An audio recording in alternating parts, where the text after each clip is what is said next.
This is the prestigious initiative, and these are the points. I'm Chris Kent, and I'm joining Chris Bean. Hello, Mr. Bean. Hello, sir. Today, let's talk about your conversation with Jim Marshall. Now, I had the opportunity to listen back and watch your conversation with him and kind of see what you guys talked about, and I got a few notes here that hopefully we can dive into. So, first of all, Jim is what's the right word I'm looking for here? He is master, the king, the discoverer of Septemics. And I think that's kind of the first point there is that he makes a distinction to talk about it in a way that he didn't invent it, he didn't create it. He found these natural things occurring in life and occurring in communication and community and relationships. And he was able to kind of codify or quantify those things in a way that he's working on spreading to the general public. But I think it's interesting, and I want to hear your thoughts on more on why he talks about it being discovering and what difference that makes in rather than saying created or made up necessarily. He discovered the unknown natural phenomena of septemics and why it's important to make that distinction. So I think the importance of that is he is incredibly wise in lots of different areas. He's a polymath. He's a polymath who's an expert in 17 different areas of interest. 17 different things that somebody could go get a degree in. He knows all of them. Most of the time, people know one thing and they're halfway good at that one small thing. He's good at 17, excels in 17 different things. And I think a part of Septemics being discovered comes from that in the fact that he is with math there. So we talked about the Fibonacci sequence where the spiral, lots of things in the universe fit into the Fibonacci sequence, which is wildly fascinating in its own regard. But it's because it's the mathematics that are behind that allow those things to fit into that kind of category. Because Septemics has mathematics that are at the base of it. Each of those 35 different scales have 7 levels within, because there's mathematics at play and everything fits in accordance to that, and people fit in line with that as well. I think that's where the idea or the concept that he discovered it, stumbled upon it, as opposed to developed it. And see, the information, and I've talked to him about this. This information has been out. Other people are talking about little areas of it, but he's got all of it, and he's got all of it in such a way that is relatively easy to understand. With the scales and where you fit onto it, it's pretty easy to look at a scale and think, okay, 7 different areas. Okay, nope, that's not me. That's not me. Nope, that's not me. That's not me. Yeah, this is me. Across pretty well any of the 35 different areas, you can look at it and within 5 minutes, yep, that's where I'm at. Okay, what do I have to do to move up? What does this mean for me where I am? How do I fit into this? And what can I do to propel me to the higher level that will allow me to do the next thing that I would like to do? I think is huge, huge. And the system is, again, the book is written in such a way the system is clear and it is easy to, again, to look at and establish, yep, that's where I'm at. Okay, good. What does that actually mean? Yep, I check all those boxes. Oh, and my wife is, okay, yep, she looks like she's here. Okay, good. Yep, that we're compatible. Or here I am, my wife is down here. Oh, that's not so good. So then you can kind of critique and change how you interact with people based on where they are on those different scales. You have a kind of a mode of being able to communicate with them. And because this is based in mathematics and because it is such a complex system, a complex idea, I think it's important. He mentions in the episode that he started the first draft of this book in 1985, and it's taken him so many years to kind of refine it and package it in a way that is understandable to the general public. Because when you're dealing with such a complex system, complex thing that's based in these mathematics, I think it's hard to kind of make it so everyone can understand. And one of the ways that he goes about doing that, and one thing that you brought up in the episode, is that each section has a glossary for each chapter. Each chapter says, hey, here are some of the words you're going to see. Here's what they mean, so that when you see them, you know what they mean. And then that's kind of one of the first steps into helping anyone who picks it up understand it, is defining terms and how they're described within the context of septemics, and then start to describe these complex things so that we can use them in day-to-day life, and we can use them throughout our relationships, conversations, and kind of navigate the world through that lens. Right. And I like I really like that there's that glossary before for each chapter. And the reason I like that is because I then know the specific word that he's using and the meaning that he intends for me to understand as I'm reading the text. Because it's easy to read the text and apply different meanings because you don't necessarily know exactly what the author meant by X word. Well, he takes that out. Not even a question. Here's a list of words that are kind of new for this sequence, this chapter, this scale. As I'm using these words, this is the specific definition that I intend as you are reading it. So therefore, when you're reading it, you're not thinking, oh, okay, this means this. Oh, but it could mean that. Let me look it up. Okay, there's five ways to describe what this word is. Okay, which one? Well, I might guess it's this one. And then somebody else argues, no, it's this one. No, he tells you, no uncertain terms. This is the word. Here's the definition that I'm using as you are applying this word to the text. So that's hugely beneficial. And it probably would be beneficial for more authors to kind of take that route. So, okay, here's the words. Here's the definition of the words that I intend as I wrote this, so that when you read this, you can apply it to your life with certainty because there's no ambiguity about the words that are being used. Yeah, that was huge, and I've never encountered a book that's had something like that before. As you mentioned already, you can find other people and yourself on the scales within Septemics, and it is there kind of using those scales to determine who people are.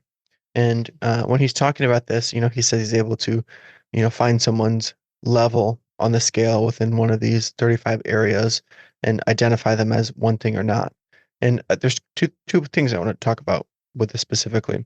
Now, like you already said, it's easy to find yourself on the scale and then find someone else on the scale. The first thing I want to talk about is he mentions never telling someone else what he thinks they are on the scale. Why do you think that's an important practice, and what benefit does that have to him or and the other person?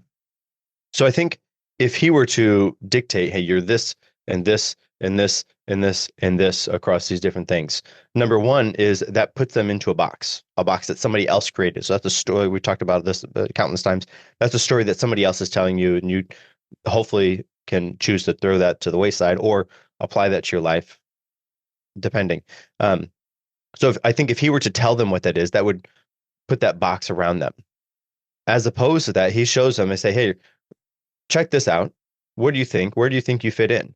And so what that does is that takes the ownership of establishing where they are and what that means to them to that specific individual, as opposed to him dictating it. Say, hey, you're this and this and this. The dictation, I think, is the um, detrimental in that regard. But if you present it, say, hey, what do you think about this? That gives them the opportunity to have ownership over that scale and finding where they are on that scale. And then that'll give them a better opportunity to learn and grow and move within because it's on their own terms, not somebody else's terms. I think that's the key for that. And the second part to this, as you mentioned even too, you said you can look at a scale and find out, hey, I am 4. Look at the scale and find out, oh, my wife is 1 in this specific area. He referenced or mentioned times when he's worked with people and dealing with the scale of septemics. He's able to notice one person is this, one person is this, or is able to present the scale to them, and they find that they're something, and someone else, let's just say the context of a relationship. We have one partner and the other partner. One partner is a 4, the other partner is a 1, and it's not compatible. He even said that right then and there, you say, all right, you guys need to break up and go separate ways. Um, don't you find that to be a little extreme? I think because he also mentions that you're able to move up on the scale. You're able to change your position on the scale within a certain area. I think that's like so extreme to say, hey, I'm a four and you're a one. We're not compatible. Okay, see ya. Bye. That, does that not seem a little wild to you? What I think one thing I think is he's not telling them you should break up. I think he is showing the information. They realize the couple realize that they're not compatible. I want this, you want that. I want kids, you don't want kids. That's not a compromise I'm willing to make. Okay, I'm Well, sorry, this isn't I going to don't work think out. that's how the scale works, though. Is that, am I misinterpreting it? Is that a Well, difference in so the scale? scale of romance would be something like, here are the seven attributes of your personality, sort of say. And this is what my interest is. This is what my personality is. This is what my goal is. And if the spouse or the other person is at a vastly different level, and so in order to move up the scale or down the scale, you move one at a time. Sometimes it happens how in an instant, and sometimes it happens gradually, depending on the type of scale that it is. It's not to say somebody can't move up, but they're not going to move up overnight to from level 7 to level 4 because it's not how that's going to work, and then be able to sustain at that level. So if their interests don't align and they're way off base, maybe they have a few things in common, but inevitably that relationship probably isn't going to work out in the long term anyways. And so that gives them an opportunity to see, okay, here's my interest, here's your interest. This this does we're not really compatible on these things. So unless a big change happens, this person comes down, the other person comes up. If that compromise isn't willing to be made, or they just sustain on that one and they're not willing to put the work in to move up the scale, because probably the other person doesn't want to move down the scale because that's generally not the direction you want to move. That gives them an opportunity to say, hey, listen, this is where you're at, this is where I'm at. I don't know if this is going to work out. It does seem a lot. However, I think gives them a frame of reference to be able to apply what they're feeling, what their interests are, and if it doesn't align, then that's going to save them heartache and headache in future, perhaps even money, as they go down the road. So I guess in that case, it's more of an extreme. Like you're a one and the other person's a seven. Well, you both are going to do a lot of work to get close to a compatible number. But if you're like you're a four and they're a five, it's perfectly reasonable that the four might be able to do a little work to move up to the five. It's not as uncompatible as Mhm. someone who's on the opposite side of the scale. Okay. And he talks about too, sometimes the extremes of the scales, ones, twos, sixes and sevens are sometimes difficult for people to conceptualize. Like it just doesn't make sense how somebody could achieve level one, or oh my gosh, how could that person be a seven? And as far as not telling people where their scales are, he makes mention that to not tell somebody where their scale is while they're living. But like, so for Hitler, you can see that he was a seven in a lot of regards. I thought it was the other way around, but I could be wrong. High, I thought one was bad, seven was good. nope, other way. Oh, Yep. Seven is the lowest one. One is the highest one. And so Hitler is down the scale on a lot of different regards. And so for us, quote unquote, normal people to think, wow, how did he actually go through and do those things that he did do factually, it's hard for us to even think about. And so that is an extreme. So the extremes are hard for us to conceptualize and understand most of the time. and even as we're talking now, and Jim mentioned this in the episode, is it requires insight to be able to use Septemics.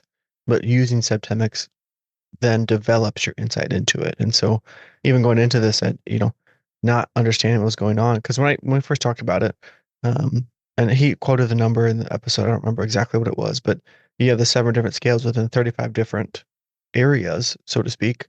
That's like 200 something things for you to try to worry about. But again, thinking about it is you can be either a one through a seven on a scale in 35 different aspects, romance, health, extra, like I don't, whatever he listed them all, A and whole there's bunch of, yep. Mhm. whatever they are. But that's once I understood that, that was the first insight into the scale of the septemics.